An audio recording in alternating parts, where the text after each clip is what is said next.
Good morning, ladies and gentlemen, and welcome to the Zytronic PLC interim results investor presentation. Throughout this recorded presentation, investors will be in listen-only mode. Questions are encouraged and can be submitted at any time via the Q&A tab that's just situated on the right-hand corner of your screen. Please simply type in your questions and press send. The company may not be in a position to answer every question it receives during the meeting itself. However, the company will review all of the questions submitted today and publish responses where it is appropriate to do so. These will be available via your Investor Meet company dashboard, and we will notify you by email when these are ready for your review.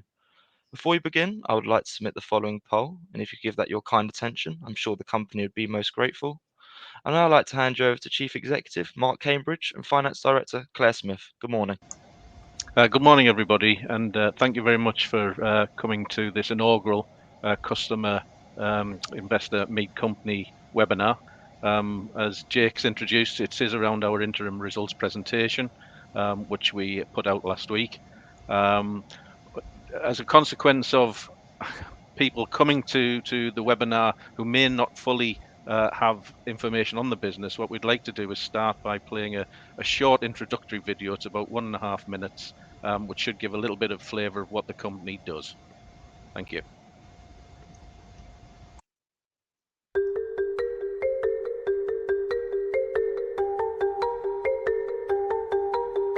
We live in a world that has become interactive and responsive to our touch, where using a touch screen has become second nature, enhancing every aspect of our lives, whether at work, rest, or play.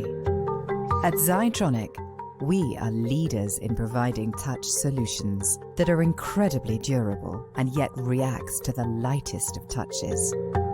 Whether sensing takes place behind the touch surface and is safely protected from the rough and tumble of everyday life. Our range of patented and award-winning projected capacitive touch products are manufactured in a near limitless range of sizes and shapes.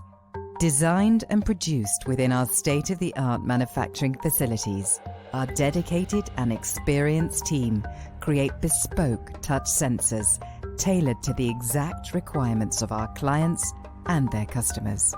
Our technology will detect multiple user touches through thick surfaces and even through a glove. And it will operate reliably in the harshest environments imaginable, ignoring the effects of raindrops, leaves, dirt and ice, making it ideal for use as touchscreens for outdoor as well as indoor use. Zytronic, the world at your fingertips.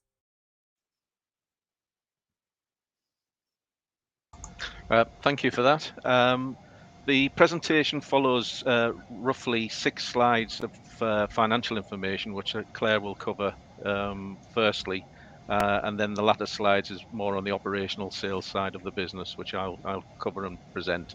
So slide 1 really is a summary of the information that we'll be covering as we're going through. I'll just add that all of the monetary values that we quote in the presentation are just rounded to the nearest 0.1 million.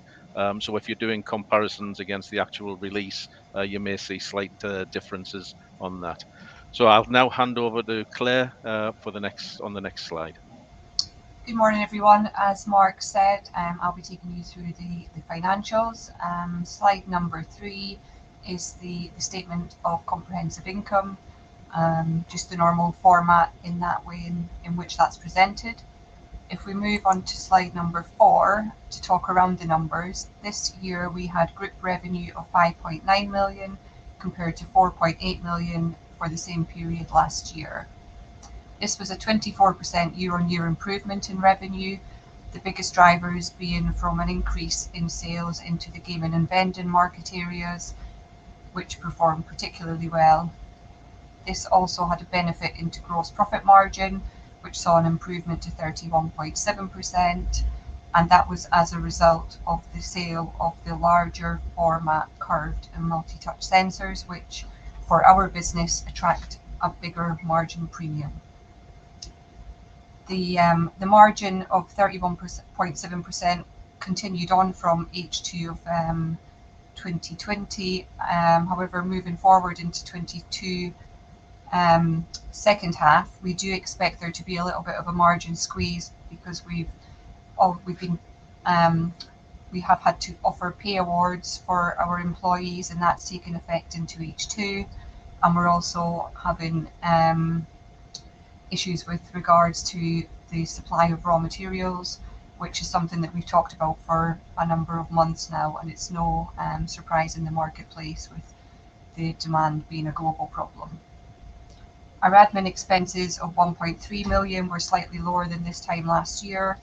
Last year had the costs of the share tender in there, which we've not repeated in this financial year.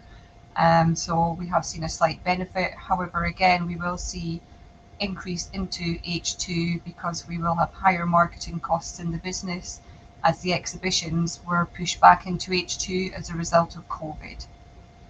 We've also had the pay negotiations into overheads for all the other staff that are non-operational. Our EBITDA was 0.8 million, and that was an increase over last year, which was 0.2 million. This all resulted in a half-year profit before tax of 0.4 million compared to a loss of 0.3 million from the previous year. We have a very small tax charge in the first half of the year. We have some loss carry forward relief available to us from the previous years where we did suffer loss. And we also take advantage of all the tax incentives that are available, from R&D tax credits to enhanced capital allowances and so forth. So we will never pay the normal rate of corporation tax, and we estimate that for the year at being 14%. The resulting profit and tax charge gave us an EPS of 3 pence, which was considerably improved from that of the loss per share of 1.2 pence. Moving on to slide 5, this is the statement of financial position, and slide 6 is the summarised consolidated cash flow statement. Our balance sheet is very, very strong. We still have 60 million pounds worth of assets. We have 7.5 million pounds worth of cash in the business, which compares with 9.2 at the year end. This is still after the buyback of 750,500 shares at the half year end, which we entered into in February through the buyback that was with the authorities that were granted at the previous AGM in 21, but also the new authorities that were granted at the 2022 AGM. We've continued to generate cash, albeit it was slightly smaller this year at the half year end at 0.1 million. It was normally we're a lot more cash generative. However, because we've had to purchase stocks in advance to make sure we can meet the supply because of the product shortages that we're all experiencing, our stocks increased over the half year end. We've continued to spend on CapEx. It was smaller in H1 of the year. We do expect that to increase slightly in H2. We've paid tax out of 0.1 million pounds in the half year period, and we've utilised cash in financing activities of 1.2 million for the share buyback and 0.2 million of dividends. So at 7.5 million pounds worth of cash at the half year, we're very comfortable in that position. Our buyback is continuing. We have purchased further shares in the market post the year end, and we have a small amount of shares left available under the current authority to do so. Moving on to slide 8, I'll pass you over to Mark. Okay, thank you, Claire. I think one of the things we obviously need to touch on is the continuing impact of COVID, which is why I've made it the first bullet point. The issue regarding COVID for Zytronic as a global exporter of products is that we're still experiencing demand-related issues across the globe, as not all countries, unfortunately, have managed to come to the position that the UK is finding itself in at this moment in time. Predominantly, the issue that we are seeing, though, and again, as Claire touched on it earlier, was the level of issues associated with the electronic component supply chain. And what we're finding is that that's impacting us on the purchasing side, where we're continuing to see the inability, because of our economies of scale, of not being able to get the full allocations that we've had orders placed for.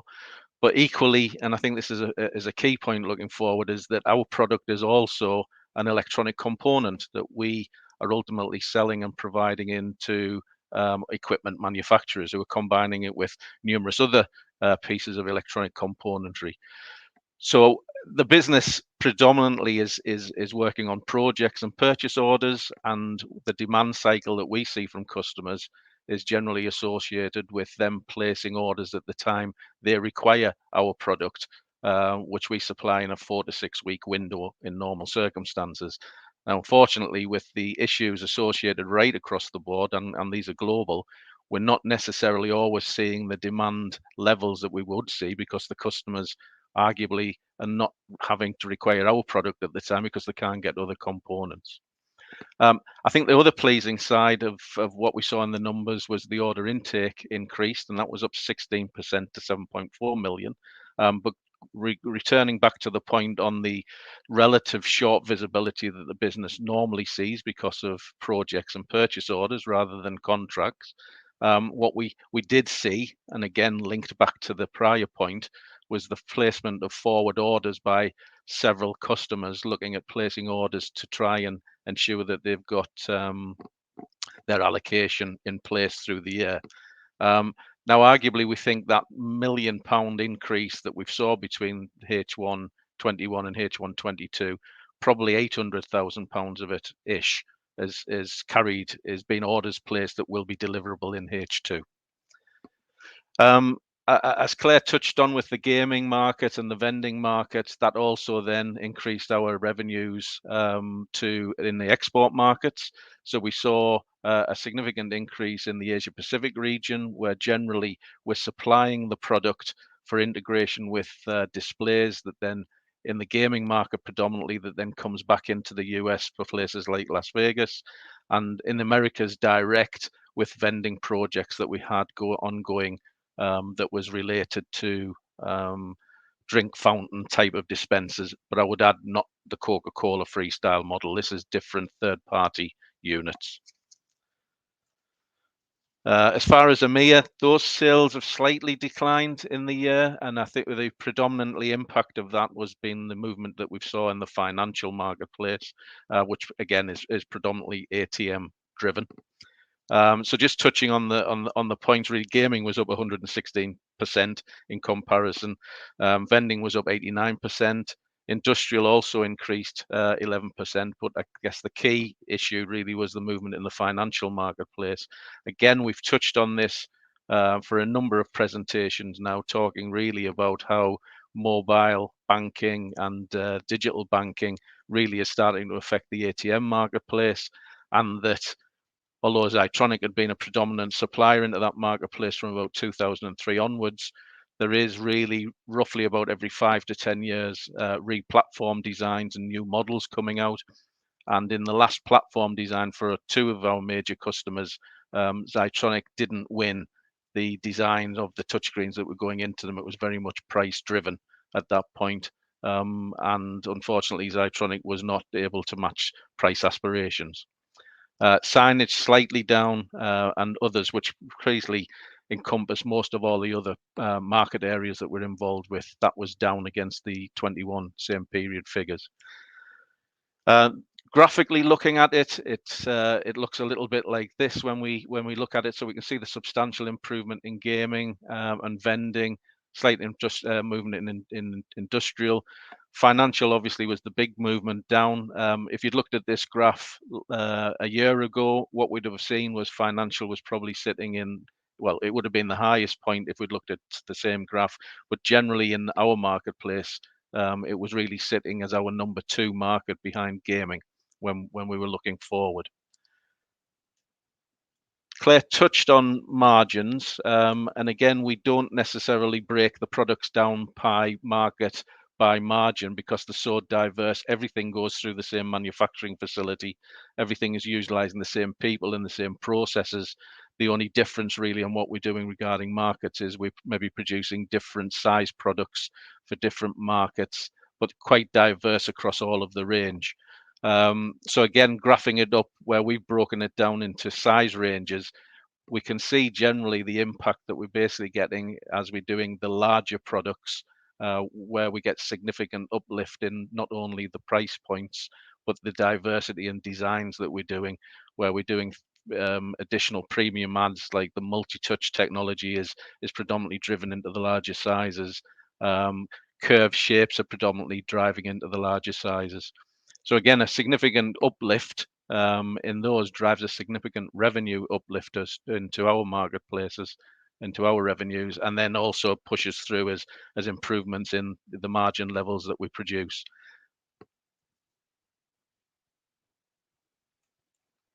Touching on marketing, and as Claire again mentioned, there'd been some sort of issues that we'd had in the trade shows. I think key things happened during the COVID period. Obviously, trade shows became a non-existent thing for direct participation. A lot of trade shows tried to go onto digital platforms, which have not really worked out too well for them. We did see some trade shows that ultimately went into bankruptcy as a consequence of it, although some of them have re-come out of it into different forms. So Zytronic tackled it in a number of ways, which was trying to enhance what we were doing with social media and digital presentations, utilizing the advantages that we'd been doing in driving technology forward and going for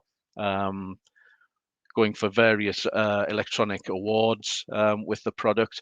Zybrid Hover and Electroglass were two primary drivers of technology that we were offering into different award categories. Zybrid Hover over the period did actually win two awards, the latter one being the Electronic Industry Award for Display Product of the Year. Unfortunately, to date, Electroglass, although shortlisted and finalised in a lot of categories, didn't quite get over the line as being category winners. I think again, if people were looking at what we were seeing in the annual accounts for 21, and certainly in the prelim presentations that we were giving around that time, we did very much think that the go date for everything returning back to normality for the year was likely to be January, and we were very bullish about that point, saying that we anticipated to start seeing our salespeople and our trade show marketing efforts certainly picking up steam from January onwards. And as a part of the reason for that was that we did actually get to do one trade show in the period, being G2E, being the gaming show in the October in the US. But unfortunately, still with everything that was going on, it was limited attendance, not only from the number of participants that were visiting the show, but from ourselves, basically being a UK-based company, not actually being able to get over there in support of our personnel that we have in the US. But the planned trade shows that we really was driving that enthusiasm for a January start was really the ISE show, where we were going to relaunch officially the Zybrid Edge product, and that was due to go very beginning of February. And within 1 week of that show about to go, unfortunately, it was then cancelled and rescheduled back to May, which happened 2 weeks ago now.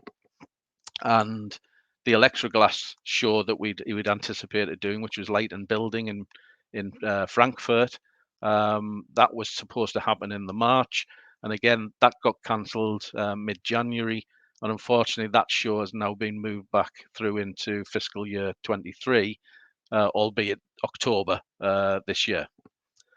However, that hasn't now stopped us looking forward. Certainly with ISE happening 2 weeks ago, unfortunately January is now turned into May, but May looks as if it is really the start point. We now have our salespeople, UK based, out there in support of the territories that we have. My sales director is in the US at this moment in time, and we ultimately are now getting around Europe significantly more. We do plan really on doing more trade shows other than the Touch Taiwan we did in April and ISE in May. We're intending to do Digital Signage Japan in June, and we just really finished with one of our partners, Technologia, in May. So we do believe that the trade show participation is really going to start engaging for us again which will be fairly key in what we're ultimately looking to do to drive the opportunities and improve the opportunities log that we're dealing with. Again, through the marketing, I think everybody will probably be aware that we have two websites. We have the Zytronic PLC website, which is mostly for the financial investor community, and then for the trade, we operate through the zytronic.co.uk website.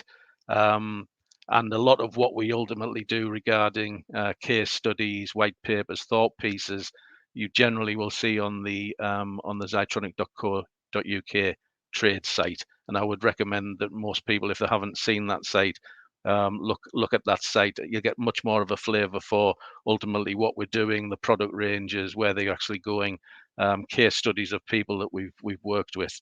I guess one of the questions that's often asked is, why do we not see a lot of information coming out of Zytronic of contract wins? And I think a lot of that is really around the fact that we don't really win contracts. What we're winning is designing into projects. Going back to what we actually receive is purchase orders around the demand that those customers are then placing on us at the point that they need them.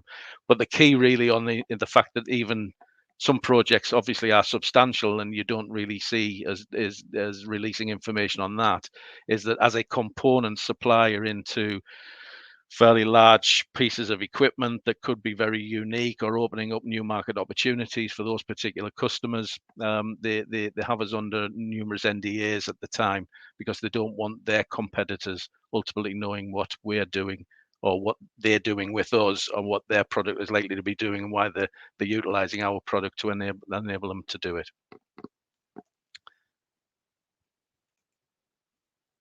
Just touching on sort of business developments as we look forward. I guess one of the big drivers for the business is the continuation of innovation within the product line and the technology and the capabilities of the technology in the products that we're offering. And a lot of what we're ultimately doing around that is looking at the patenting of various things that we're working on and that we're designing. Over the period, we've had a further patent application made, which is incorporating an additional item on top of our touch technology, which then the touch technology is operating through to give a different feature use. In this particular instance, it's a glass dome to represent a touch button. So it's a non-mechanical interactive system, which obviously is giving haptic feedback in the form of something of a different shape.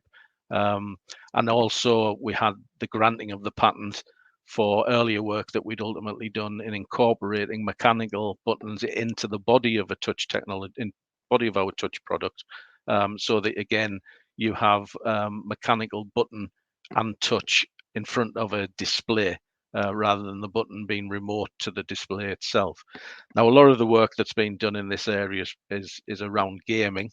But equally, the things that we're doing that we have patented are very much applicable to other technical areas and markets that we'd be involved in, such as vending and industrial type of applications.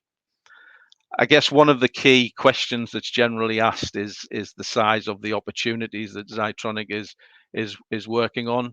Again, if a number of people have followed the business and the presentations and the annual reports over the last number of years, you'll have seen various iterations of how that data has been presented, looking at just the apex of it, i.e. what we would class as projects or the items which are likely to, within reason, go into production in a short period of time, to looking at the full scope of the opportunities log in size. In this instance, I'm looking at the full opportunities pipeline size and the movement that's occurred in that particular area.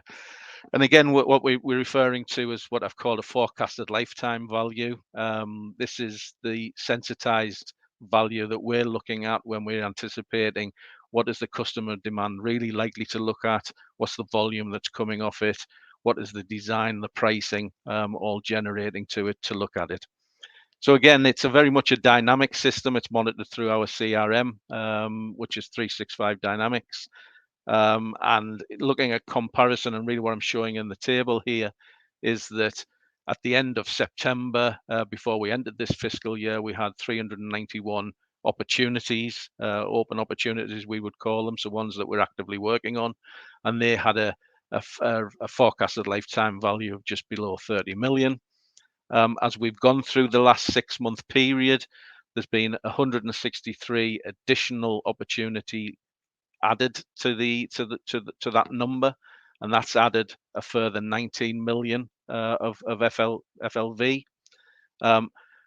Also in that 6-month period, we then have won, or in our terms, it's gone into production. That opportunity has moved out of the opportunities log and into our production forecasting, and that's been 51 opportunities have been moved into production, and they have a forecasted lifetime value of 3.1 million. Now, we're not timelining any of this. We're not saying that 3.1 million is a 1-month impact, a 3-month impact, a 6-month impact. It may be projects that possibly have a 2 to 3 year lifetime on them. Countering all of that, and we're not saying that every opportunity that Zytronic is involved with that goes into our system turns into production. Obviously, for various reasons, we ultimately might lose that opportunity, and ultimately in the system we then close it. Once we've lost it, it might be that the customer is not going forward. It might be that they don't like the product in the end, they don't like the price point that we're offering for them. But over that 6-month period, there was 75 opportunities closed, and their closed value was 3.6 million. So by the end of March, our opportunities log at that point in time was sitting with 428 opportunities and a forecasted lifetime value of 42 million. The predominant driver in a lot of this is the vending marketplace at this moment in time. And to put a little bit of flavor around that, of those 428 opportunities at the end of March, 125 of them were related with the vending marketplace, and alone they were accounting for a forecasted lifetime value of about 24 million. A lot of what that driver is coming from is mostly a combination of electric vehicle charging. For us, it's the electric vehicle charging obviously would be publicly deployed type of scenarios. You won't find touch on household units, and this is a global potential that's going on. I mean, obviously, as things are now moving forward, and a lot of governments around the world are trying to drive electric vehicle conversion, we anticipate a fairly significant uplift over the next 8 years, as a lot of governments are trying to hit their 2030 targets. The sort of information that we're seeing on there it would be something like a compound growth rate of about 30% over the next sort of 7 to 8 years. To put a sort of a little bit of flavour on that, the UK government has just recently released a report looking at public charging. They believe at the moment there's roughly about 25,000 units deployed in various guises. And they believe by 2030 this number may be needing to be into the order of about 480,000. So more than a sort of a 20-fold increase potentially over the existing units. Now, I think to try and again say how that sort of establishes, and I think it has a lot of resonance really with the ATM marketplace as it looked to really convert all those years ago from being sort of button interactive to touch interactive. I would suggest that probably what we will be seeing is sort of 10 to 20% of deployed units potentially will have interactivity on them. Equally, I would say we're not saying that Zytronic is going to capture every one of that 10 to 20% of the number of units. There's various forms, various guises, various sizes. Price points will also have a bearing on it. But I think the essence of all of this, and the thing that I guess is enthusing Zytronic at this moment in time, looking at that marketplace going forward, is they will be externally deployed. They will be unattended. They will need to operate in every environment. They will be having to be conscious of vandalism, and all of those things play into the significant USP of the Zytronic technology and product offerings as it stands. Again, I think touching on it slightly, Electroglass and Zybrid Edge are not impacting into these opportunity numbers at this moment in time, predominantly because the delay in the trade shows. I would suggest that if everything really runs to form, which is what we normally see, which is a 2-year maturation period of an opportunity coming in when it's relatively new product, new technology or new market, and it taking at least on average about a 2-year period for us to see that move through into sort of production values of it. We're probably again still looking over that sort of period with the adoption of sort of Electroglass and Zybrid opportunities as the horizon come forward. Again, commentary on the Ukraine conflict. Zytronic does not buy any items that come out of that sort of Ukraine, Belarus, Russia particular territories. However, when we are not aware to the extent that possibly some of our customers may or may not be buying or had previously been buying items coming out of that particular area. So again, we may ultimately start to see issues associated with that particular problems. Regarding revenues generated from it, so sales to that area, Zytronic really for the last 20 odd years have never traded directly, certainly with that particular area. We've always gone through third party partners for that, predominantly Germany based, who sort of interface with that particular area, and we are selling to them. And for the last 5 years, our exposure to that particular area has probably been on average about £100,000 per annum. So it's not material really in looking at the sales of that particular area. Moving on to what in essence is the last slide to be presented, although there is some appendices at the end of the slide deck, which just draw comparisons really into what the last 5 fiscal years have been, variations on sort of the sales level for the touch in particular markets over 5 years, and a bit of biographies on the directors and commentary really on the shareholder base.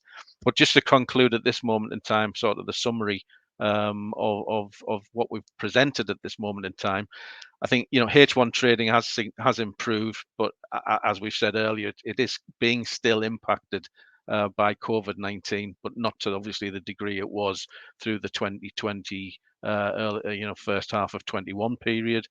We're continuing to innovate in the technologies, and we have further patents that we're ultimately we may ultimately apply for as we're looking forward, and ones that are still being under the examination phase, and hopefully will move to the grant phase shortly. There is post-pandemic issues still in the electronic componentry, and we do, from everything that we have been informed and the information that we're getting back from the supply chains at this moment in time, we're certainly seeing what we're seeing continuing through for the remainder of our H2 fiscal year, and indicators at the moment that it might even still continue into FY23 to a degree. But the opportunities that we're ultimately seeing, and the growth that we're seeing, the potential for the trade shows now initiating and is getting back to doing what we did best in that pre-COVID era of being out there prospecting, driving, looking for new things that we can ultimately put our touch technology onto. That has started to sort of move in earnest. And I think as a consequence, we do remain sort of pretty well positioned both financially to drive the opportunities going forward and look for future generations of opportunities. Okay, that at the moment that actually concludes the presentations, and we're quite happy to look at some of the questions that were raised over the period. Mark, Claire, thank you very much indeed for your presentation this morning. Ladies and gentlemen, please do continue to submit your questions just by using the Q&A tab that's situated on the top right-hand corner of your screen. But just while Claire and Mark take a few moments to review those questions submitted already, I would like to remind you that a recording of this presentation, along with a copy of the slides and the published Q&A, can be accessed via your investor dashboard. Mark, Claire, I will shortly invite you to open up that Q&A tab where, as you can see, we've received a number of questions that have come in throughout today's presentation.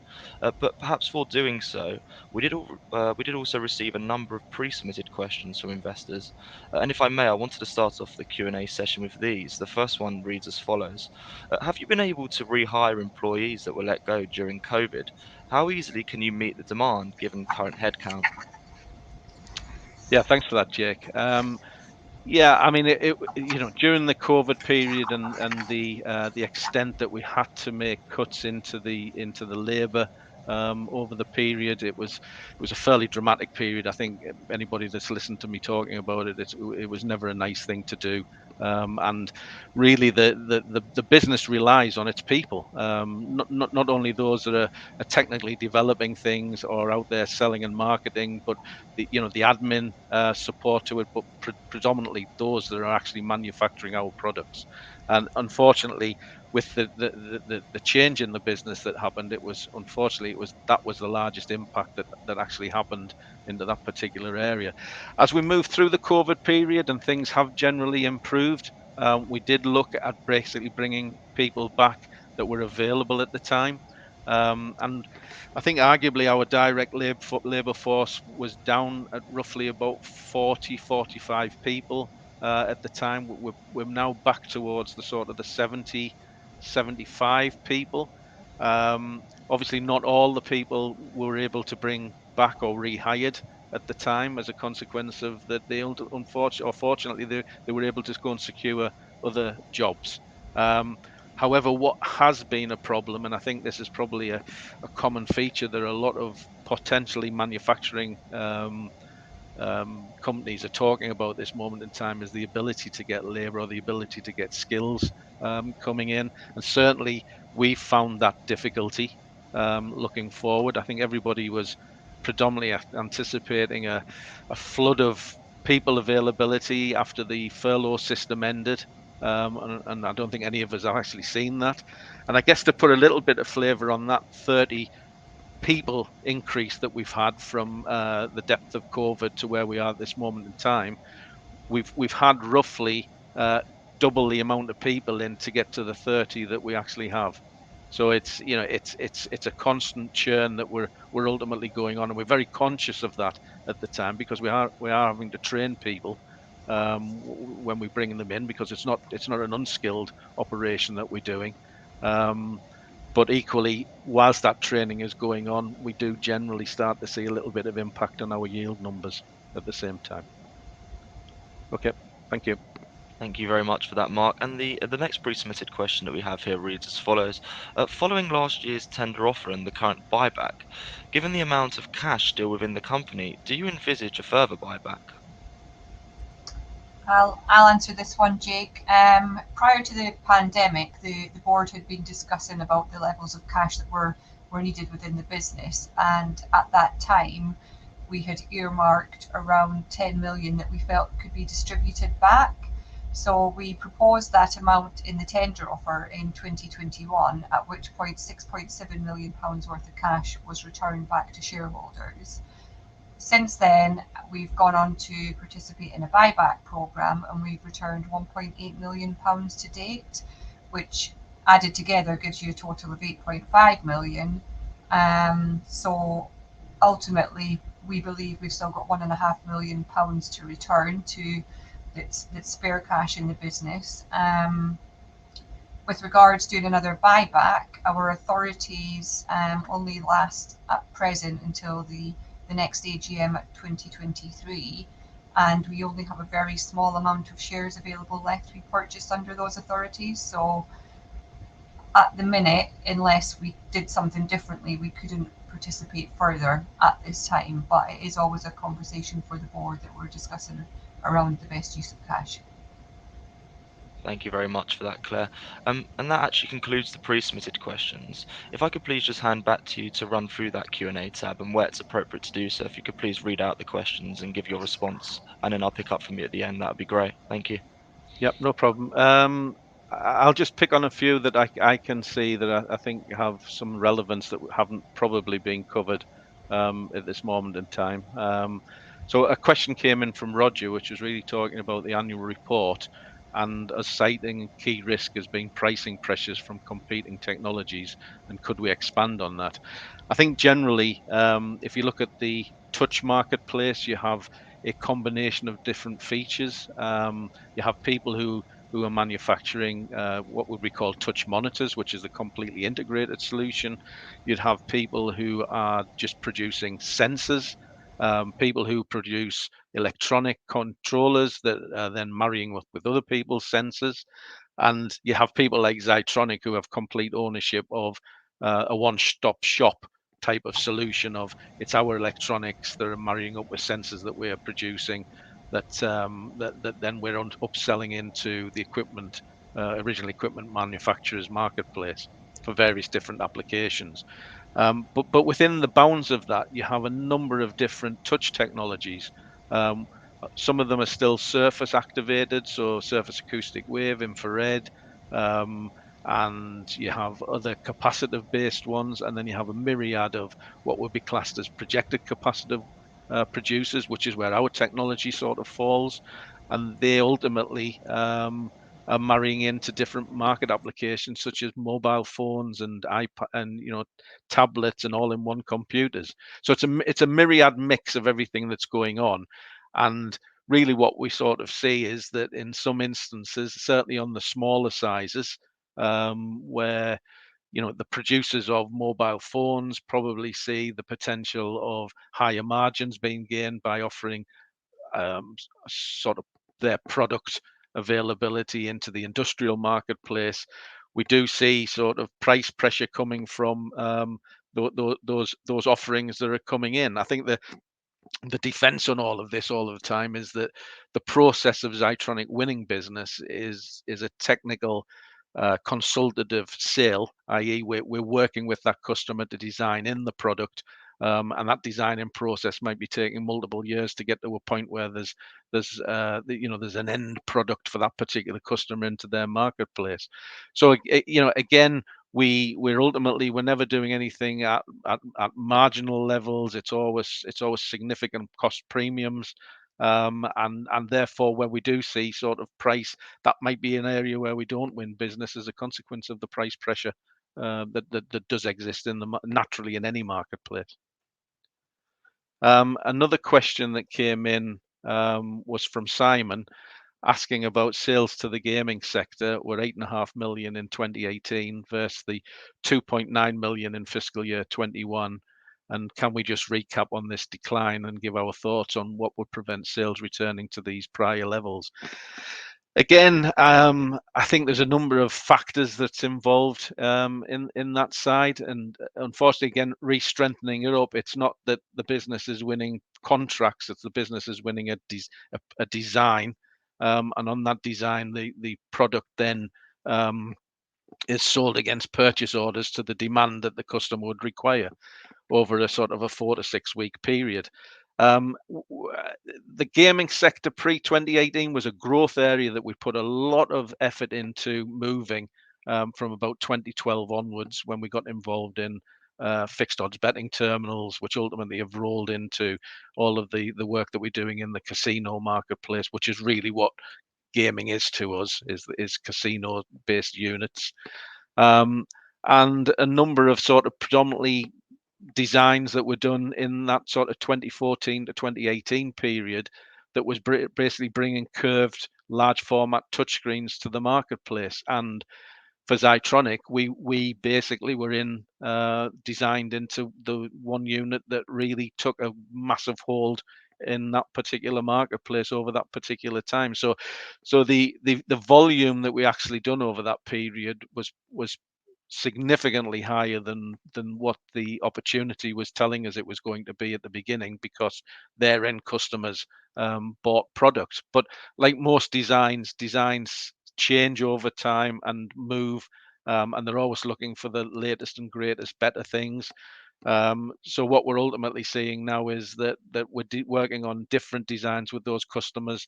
That particular design went end of life towards 2019. Obviously, COVID massively impacted the 2021 sort of period, and we really didn't see gaming coming out of that until the February, March of 21, which is really where you saw the 2.9 million. Will it bounce back to sort of the 2018 levels? Well, that's pretty much dependent upon how product ultimately is sold in the particular marketplace. What I can say is that we are dealing now with significantly more gaming customers than we were at that time, with significantly more different design opportunities than we had at that time as well. I'm just looking down. I mean, there's obviously questions around repurchasing, which Claire sort of covered in the last one. I think there's a question from Paul on Electroglass, which I hopefully covered during the presentation.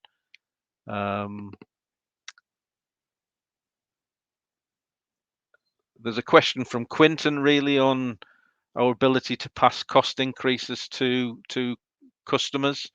And again, it comes back a little bit to really what's happening going forward rather than what's happening here and now as a consequence of that opportunity log and that time really for it to coming through. So we build in sort of relative costs as they are now in the quotes that we're quoting out as we're looking forward. We've always looked to cover ourselves regarding potential margin movements that's in there. Sometimes we're quoting out on currency, so we have to look at currency fluctuations that may or may not be occurring over the period. So I think looking forward, certainly we're passing through the costs that we believe are going to be in play at the time that we're going forward.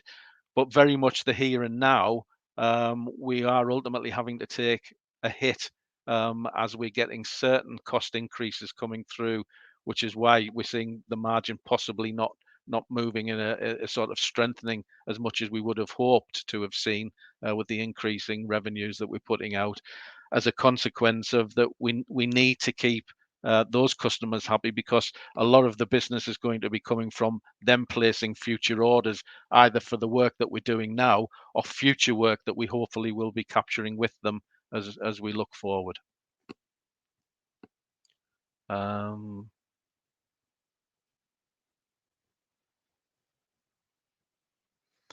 There is a question from Roger on following the tender offer. You have no institutional shareholders and voter turnout. The AGM was only 10%. How comfortable are you with the structure of your shareholder base, and what explanation do your brokers give to the lack of institutional shareholders?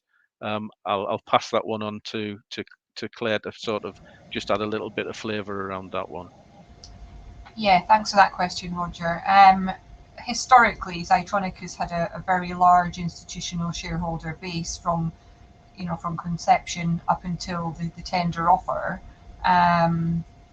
We were advised by our brokers that at the time of the tender offer, which was still in the midst of the pandemic, a lot of the institutions were looking to take cash, which is why a lot of them did exit the business.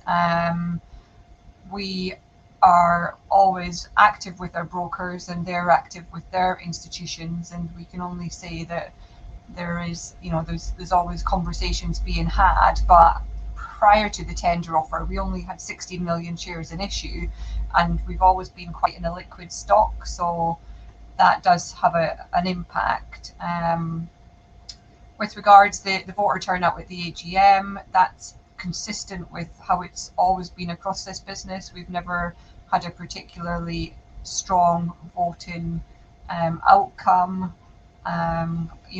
Everybody gets the information that's available, so it is difficult to understand why that is. Maybe that is the norm. I'm not sure.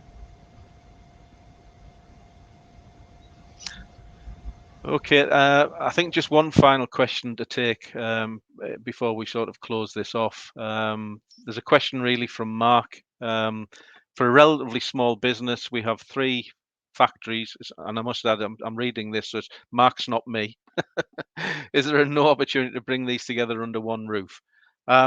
I think if anybody has the opportunity to come and visit Zytronic, and we very much would welcome that for anybody, because I think as a manufacturer of a technical component, I think a lot of people, and I know a lot of people who have visited the factory who are investors previously around the AGM, or even having an opportunity to come when they've had been in the locality, they get a lot out of actually seeing the facilities and seeing what we're doing in the various different factories and how ultimately it's split.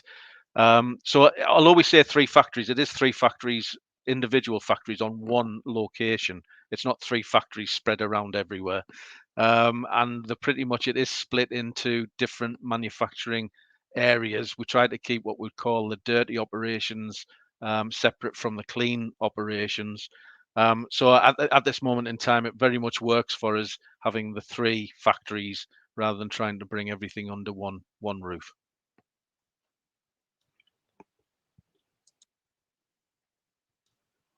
Mark, that's great. And Claire, thank you very much indeed for addressing all of those questions that came in from investors today.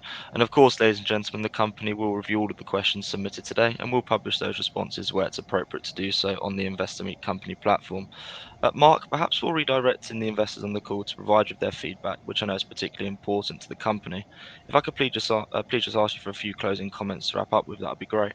Yeah, I think I'd just like to thank Investor Meet Company for hosting this today.